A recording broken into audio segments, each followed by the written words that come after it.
अस्सलाम वालेकुम dear students, it's Muzaffar's online academy. और आज हम lecture number 5 chapter number 2 class 9th का टॉपिक एक्सेलरेशन को डिस्कस करने वाले हैं।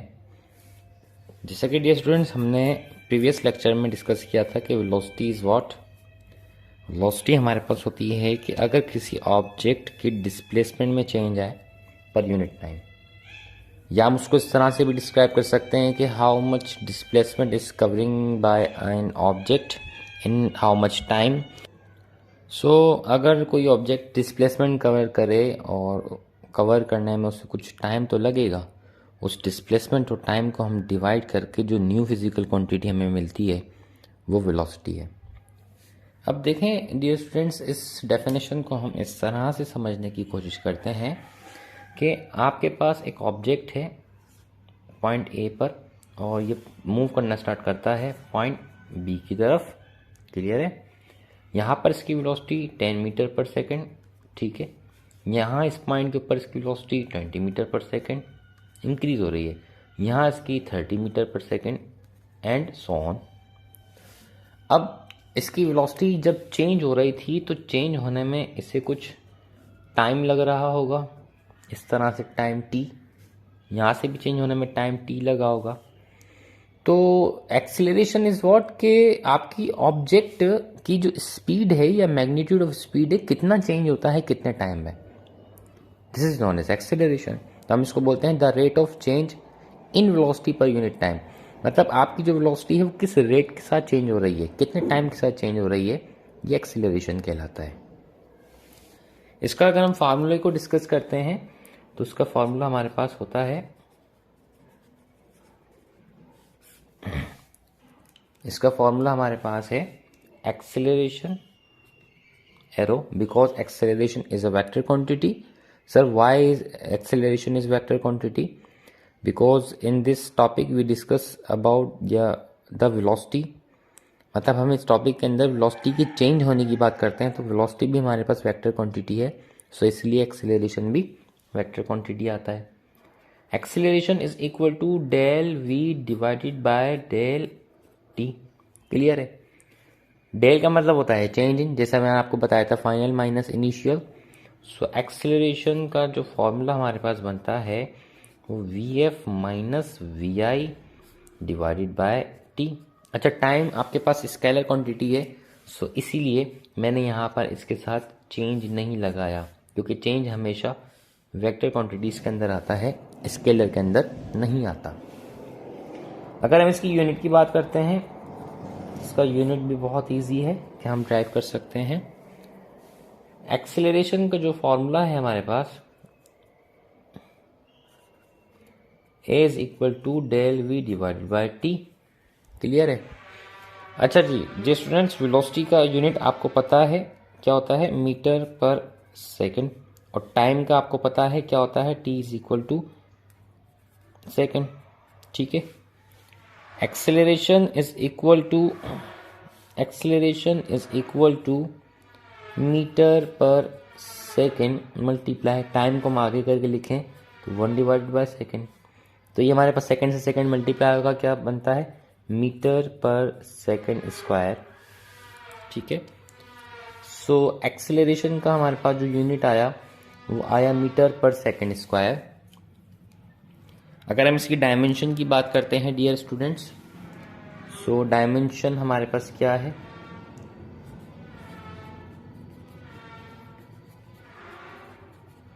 कि डायमेंशन इज व्हाट, कि जो फिजिकल क्वांटिटी हम डिस्कस करने वाले हैं या कर रहे हैं ये किन किन पैरामीटर्स के ऊपर डिपेंड करती है। एक्सेलरेशन का जो हमारे पास फॉर्मूला है वो है del we divided by t. ठीक है। अच्छा जी, वेलोसिटी का यूनिट आपके पास होता है मीटर पर सेकंड, टाइम का यूनिट आपके पास होता है 1/सेकंड। सेकंड से सेकंड मल्टीप्लाई करोगे, अभी हमने ड्राइव किया तो हमारे पास आ जाएगा is equal to metre per second square. Clear है? मीटर आपके पास जो यूनिट होता है वो लेंथ का होता है, ठीक है। सेकंड किसका होता है, टाइम का होता है। सो मीटर आपके पास लेंथ का यूनिट, ये इन्वर्स हो जाएगा, ये टाइम का यूनिट तो टी पावर -2। -2 कहाँ से आया, ये +2 था, इन्वर्स हुआ तो ये -2 हुआ। ठीक है। सो एक्सेलरेशन की जो डायमेंशन हमारे पास निकली वो L_t⁻²। So this was the brief introduction of acceleration. What is acceleration? Repeat it again. कितने टाइम में एक ऑब्जेक्ट की वेलोसिटी चेंज होती है, this is known as acceleration we have. अब हम चलते हैं अपने ग्राफिकल एनालिसिस ऑफ मोशन की तरफ। What is graph and how we can make graph between two physical quantities, what are the principles of graphs and so on. Dear students, हमारा जो next topic है लेक्चर नंबर 5 का वो है graphical analysis of motion, जो आपकी book page number 45 पर है। देखें, इस टॉपिक को समझने से पहले हमें एक चीज़ समझनी पड़ेगी, एक टॉपिक थोड़ा सा डिस्कस करना पड़ेगा, और वो है relations between two physical quantities. ठीक है, रिलेशंस बिटवीन फिजिकल क्वांटिटीज। अच्छा, रिलेशन का मतलब क्या है? रिलेशन का मतलब ये है कि आपके पास अगर दो फिजिकल क्वांटिटीज़ हैं तो उन दो फिजिकल क्वांटिटीज़ के दरमियान में किस तरह का रिलेशन है। जैसे कि हम ले लेते हैं टेम्परेचर एंड वॉल्यूम। अगर टेम्परेचर वॉल्यूम की बात करते हैं तो आप यहाँ देख सकते हैं, मैं कोई एग्जांपल दूँ, वो ये कि आपके पास एक पॉट है जिसमें लिक्विड है, वाटर है, ठीक है, मिल्क है, और इसमें आपने टेम्परेचर दिया। इसका volume V1 is equal to 10 metre cube है, और temperature T1 is equal to 10 degree Celsius है। लेट सपोज आपने टेम्परेचर बढ़ा के 10 से 40 डिग्री सेल्सियस कर दिया, तो क्या इसका वॉल्यूम इंक्रीज होगा? तो आपका जवाब होगा जी sir. V2 is equal to, हम ले लेते हैं कि ये भी 40 मीटर क्यूब हो गया। मतलब एक चीज़ बढ़ाओ दूसरी चीज़ बढ़े, इस तरह के रिलेशन को हम कहते हैं directly relation, directly proportional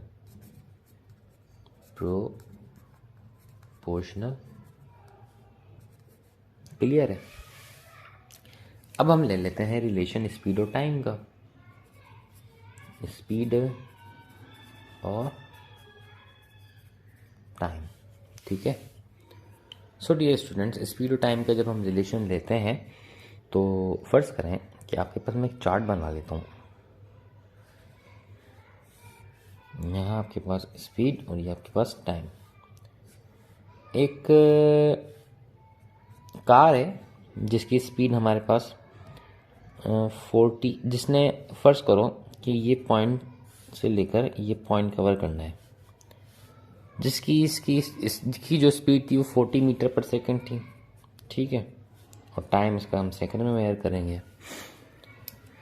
40 speed थी, तो फर्ज कर लेते हैं कि इस पॉइंट को, इस ऑब्जेक्ट को इस पॉइंट से इस पॉइंट तक आने में जो टाइम लग रहा था वो 30 सेकंड्स लग रहे थे। अच्छा, हम इसकी अब स्पीड और बढ़ा दें। जब हम इसकी स्पीड और बढ़ा देंगे तो उसका टाइम कम होगा। इसी तरह से हम और स्पीड बढ़ा दें, 60 कर दें, तो उसका टाइम और कम हो जाएगा। तो कहने का मकसद ये है कि आप ऑब्जेक्ट की स्पीड बढ़ा रहे हो, टाइम क्या हो रहा है? कम। तो ऐसी रिलेशन जिसमें एक चीज़ बढ़े दूसरी कम हो, या दूसरी बढ़े एक चीज़ कम हो, फर्स्ट कम हो, इस तरह के रिलेशन को हम कहते हैं इनवर्सली प्रोपोर्शनल। यह आपके एमसीक्यूज में भी आ सकता है, सो इसीलिए मैंने यहाँ पे डिस्कस किया है। और हम ग्राफ अगर समझने हैं तो ये चीज़ समझनी लाजिम है। डियर स्टूडेंट्स, ग्राफ भी हमारे पास दो तरह के होते हैं। ग्राफ कितनी तरह के होते हैं? दो तरह के होते हैं। अच्छा जी, वो ग्राफ, टाइप्स ऑफ ग्राफ हम लिख लेते हैं।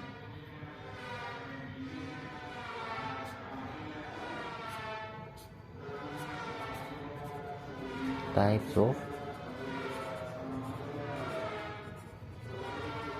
ग्राफ्स, ठीक है। Dear students, types of graphs का मतलब क्या है हमारे पास? टाइप्स ऑफ ग्राफ्स हमारे पास दो होते हैं। एक तो straight line graph, straight line. दूसरा हमारे पास होता है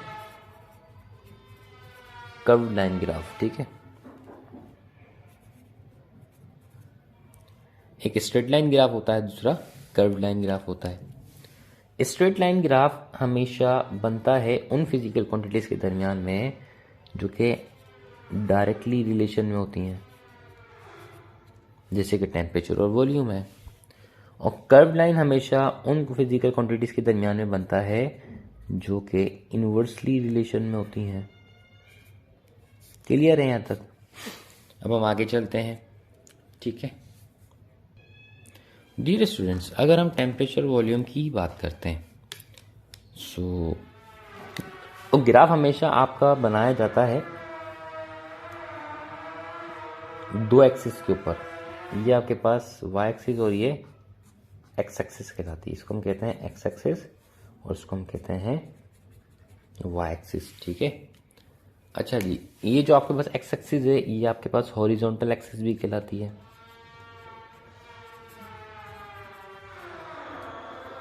हॉरिजॉन्टल एक्सिस भी कहलाती है। और ये जो वाई एक्सिस है ये आपके पास वर्टिकल एक्सिस भी कहलाती है। डियर स्टूडेंट्स, आपके पास जो ग्राफ अगर हम देखते हैं कि डार्क टेम्परेचर और वॉल्यूम के दरमियान में बनाया जाता है, तो टेम्परेचर और वॉल्यूम के दरमियान में हमेशा जो ग्राफ बनेगा वो स्ट्रेट लाइन ग्राफ बनेगा, ठीक है। स्ट्रेट लाइन क्यों बनेगा? क्योंकि अगर हम 1% वॉल्यूम यहाँ से 1 2 3 4 5 6 एंड 7 1 ये 0 होता है वैसे तो, देन 1 2 3 4 5, ठीक है। अच्छा, 1 यहाँ से टच करेगा तो ये लाइन भी इसको टच करेगी, 2 यहाँ से टच करेगा तो 2 उसको टच कर रहा है, 3 इसको टच करेगा तो 3 यहाँ से टच कर रहा है, 4 इस तरह से आपके पास ये जो ग्राफ बनता है ये स्ट्रेट लाइन ग्राफ बनता है। क्लियर है? अच्छा, सवाल ये आता है कि सर हम एक्स एक्सिस पर क्या रखें और वाई एक्सिस पर क्या रखें? तो आपके पास जो आप खुद से वो फिजिकल क्वांटिटी जो आप खुद से चेंज करते हो वो यहाँ आती है, और जो जिसकी वजह से चेंज होती हो वो यहाँ आता है, ठीक है। मतलब कि वॉल्यूम टेम्परेचर की वजह से चेंज हो रहा है ना, और टेम्परेचर कौन चेंज कर रहा है? हम चेंज कर रहे हैं। तो हम मैनुअली चेंज कर रहे हैं टेम्परेचर को, वॉल्यूम ऑटोमेटिक चेंज हो रहा है। सो मैनुअली फिजिकल क्वांटिटी यहाँ, ऑटोमेटिकली वाली यहाँ।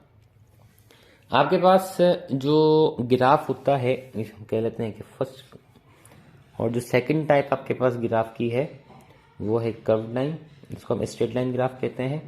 तो कर्व लाइन भी कुछ इसी तरह का है, तो उसमें आपके पास ये वाई एक्सिस और ये एक्स एक्सिस। क्लियर है?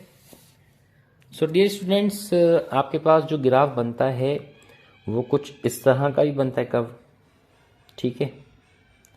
अच्छा जी, ये लाइन भी बनती है। कुछ ग्राफ्स ऐसे होते हैं जिनके अंदर आपके पास आपको ये लाइन भी देखने को मिलेगी कुछ इस तरह से, ये ग्राफ भी बनते हैं, ठीक है। कुछ ग्राफ्स ऐसे होते हैं जिनमें आपको ये लाइन भी देखने को मिलेगी। तो ये हैं सारे कर्व लाइन ही ग्राफ, लेकिन फिजिक्स में इस तरह के ग्राफ को हाइपरबोलिक ग्राफ कहा जाता है। हाइपरबोलिक ग्राफ, ठीक है। और इसको कहा जाता है पैराबोलिक ग्राफ। ये हाइपरबोलिक ग्राफ और ये पैराबोलिक ग्राफ है। So dear students, hyperbolic graph और पैराबोलिक ग्राफ आपको समझ में आया होगा।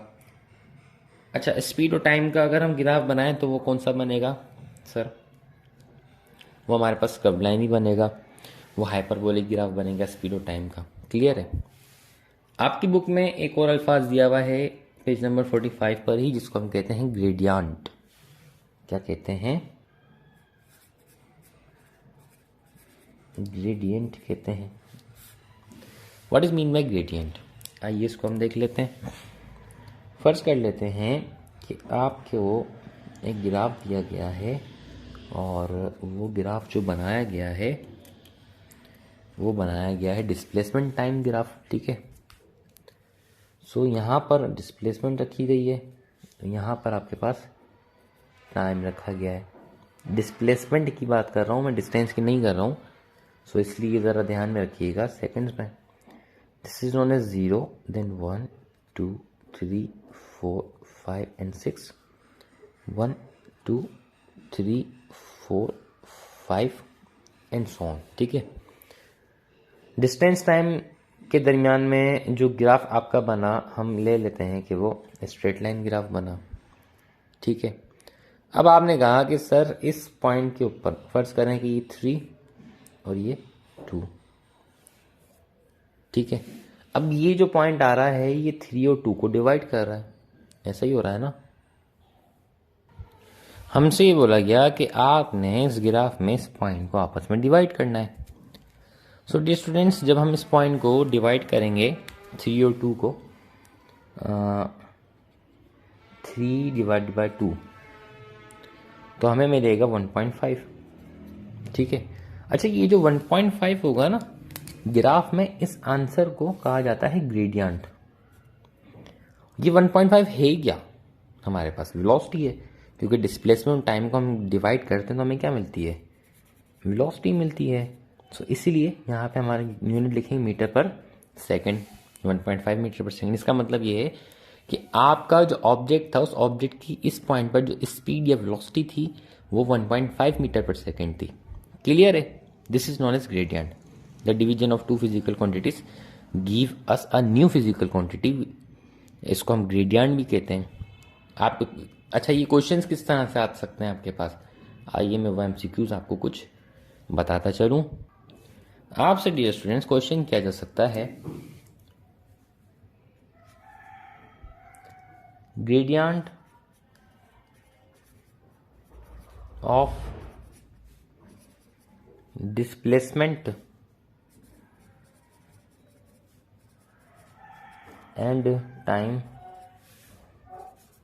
Graph will be equal to, तो आपने बोलना है वेलोसिटी। ठीक है, आपसे एक और क्वेश्चन किया जा सकता है, gradient of velocity time graph is equal to, so आपने बोलना है एक्सीलरेशन।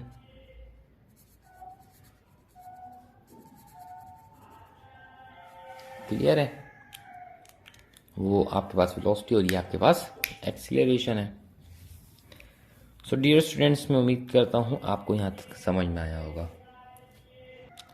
डियर स्टूडेंट्स, ग्राफ के आपके पास क्वेश्चंस बहुत सारे आते हैं, जैसे कि आपको कुछ ग्राफ दे दिए गए। ठीक है, एक ग्राफ आपको ये दे दिया गया ए, एक ग्राफ आपको ये दे दिया गया बी, और ये एक ग्राफ आपको ये दे दिया गया सी, और एक ग्राफ आपको ये दे दिया गया डी, इस तरह से। ठीक है, अब इसमें ये जो ग्राफ हमारे पास है ये डिस्टेंस टाइम ग्राफ है, डिस्टेंस टाइम ग्राफ सारे। और आपसे ये क्वेश्चन पूछ ले, बताएं इस ग्राफ को देख के कि आपका ऑब्जेक्ट जब रेस्ट में होगा तो कौन सा ग्राफ बनेगा, मतलब इसमें से कौन सा ग्राफ रिप्रेजेंट कर रहा है कि आपका ऑब्जेक्ट रेस्ट में है। सो यहाँ पर हम देख सकते हैं कि हमारा टाइम इंक्रीज हो रहा है, डिस्टेंस डिक्रीज हो रहा है। यहाँ पे हम देख सकते हैं कि डिस्टेंस और टाइम दोनों इंक्रीज और डिक्रीज हो रहे हैं। यहाँ पे डिस्टेंस और टाइम मतलब एक ऑब्जेक्ट 1 मीटर 1 सेकेंड में, तो ये यूनिफॉर्म ग्राफ बन गया। लेकिन ये वाला जो ग्राफ है डियर स्टूडेंट्स, ये ग्राफ इसका राइट आंसर है। क्यों?